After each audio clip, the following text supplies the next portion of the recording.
Afternoon ஃபுட்டுக்காக வந்தோம். சரியா, எனக்கு வந்து கஷ்டப்பட்டு ரெடி பண்ணி வெஜிடேரியன் ஒன்று கொடுத்தாரு. ஸோ இதில் வந்து நிறைய ஃப்ரூட்ஸு, சாலட்ஸு எல்லாம் இருக்குது. நல்லா தான் இருக்குது.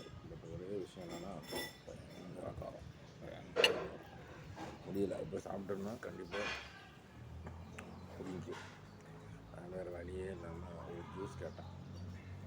ஜூஸு குடிச்சு கொடுக்கலாம். இது வந்து பைனாப்பிள் ஜூஸ். ஆமாம், குடிச்சு பார்க்கலாம் எப்படி இருக்குன்ட்டு. ஆனால் சுத்தமாக சாப்பிட முடியல. கொஞ்சம் தான் எடுத்து போடுறேன். பட்டு என்னால் சாப்பிட முடியல. பயங்கர காரம். பைனாப்பிள் ஜூஸ்னு சொன்னாங்க.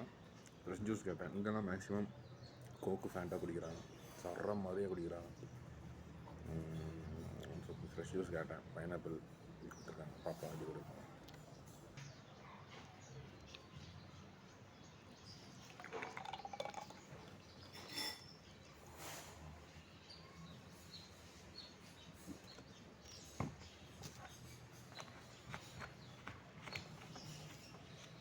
ஸோ இது வந்து உள்ளே வச்சுருந்துருப்போம். ஃப்ரிட்ஜுக்குள்ளே ஃப்ரோசன் ஆகிருக்கு. தெரியல, உள்ளுக்குள்ளே அப்படியே ஃப்ரோசன் ஆகி கிடக்குது.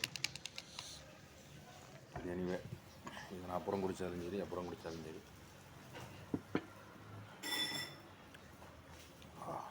நல்லா இருக்குங்க. குடிக்கிற மாதிரி இருக்கும்.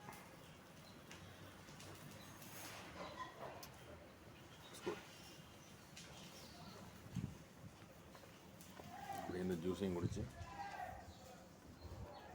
இந்த காரமான சாப்பாடையும் சாப்பிட்டு இன்றைக்கி கதையை ஓட்டிக்க வேண்டியது தான்.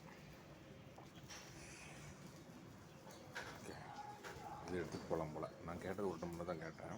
பட் இங்கே வந்து என்ன ஒரு பாட்டிலில் கொடுத்துருக்காங்க. ஸோ இது பாட்டில் கணக்கு போல் இங்கே. சரி, இதை எடுத்துகிட்டு போய்க்கலாம். எனக்கு ஒரு இது போதுமானது.